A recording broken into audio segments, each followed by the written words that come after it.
Umalingaw ang sunod-sunod na putok sa compound na ito Huwebes ng hapon sa isang subdibisyon sa Barangay San Felipe, Naga City. Nadatnan pa ng media bandang alas 4 ng hapon.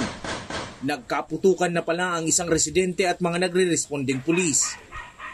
Sa unang ulat na may natagpo ang duguan at nakabulagtang delivery rider sa lugar. Ayon kay punong barangay Alfonso Rodriguez, humingi siya ng tulong sa otoridad para mag-imbestiga at mangalap ng CCTV footage kung ano ang nangyari sa rider. Pero nang tangka nilang kausapin ang residente sa isang bahay, bigla na lang bumulagta at may tama na sa noo ang kasama niyang si Patrolman Ronnie Reveresa. 1 minute garo kami or 3 minutes na naghahalap sa luwas na magluwas. May makiulay sa ko personally na persona hali sa loob. Nabigla ako. So kung dahil nagkurahaw si pulis na humali ka na dyan, dahil ako mahali. Mayo man yung nagpaputok sa pulis. Siya ang nagpaputok na tinamaan sa pulis. Kinilala ang armadong residente na si Eric Sison na ayon sa otoridad, tumangging sumuko at tuluyang nabaril at napatay. Na-recover sa pinangyarihan ang matataas na kalibre ng baril na pag-aari ng sospek. So may lumapit po sa kanilang, ang report po nakarating na may allegedly binaril dito. Pinuntahan nila. Nung pag-approach nga nila, ikakatok sana ng pulis kasi wala naman narinig na putok eh. So nagpapatotoo lang po na ang ginamit ng ating subject ay with silencer. Bulagta talaga. Mga 1 minute garo na mayo siya ng pagkataho.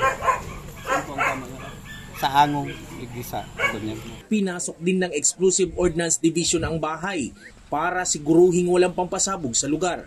Iwasan tayo ito bagang posibleng nangyari itong sa Pili 7 years ago na akala mayo ng problema kantig patangilid si sarong tao. Ito pala may natutukawan ng nandadato ganing Granada, biglang suminabog. Ito pag-iwasan ta, ano po? Biyernes ng hapon binawian ng buhay si Reveresa. Namatay din kinagabihan ang rider na kinilala namang si Ryan Vargas ng Balagbag, Milaor. Pang pag-abot ko duman, pigpapampo siya. Sa too po, digdi. Tapos ini po, putok niya ang sa likodan.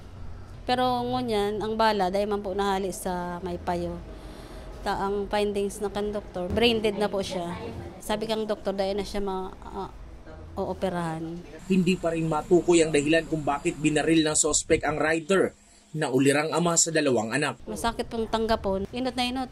Hirak mga aki. 2, saradit pa. Babae, lalaki po. Kinder pa lang matoa. Iyo po nga ang pigaan na may manta. Siyempre, simpleng tao man lang siya. Hustisya ko na para sa pamilya. Ni Ryan o sa pamilya.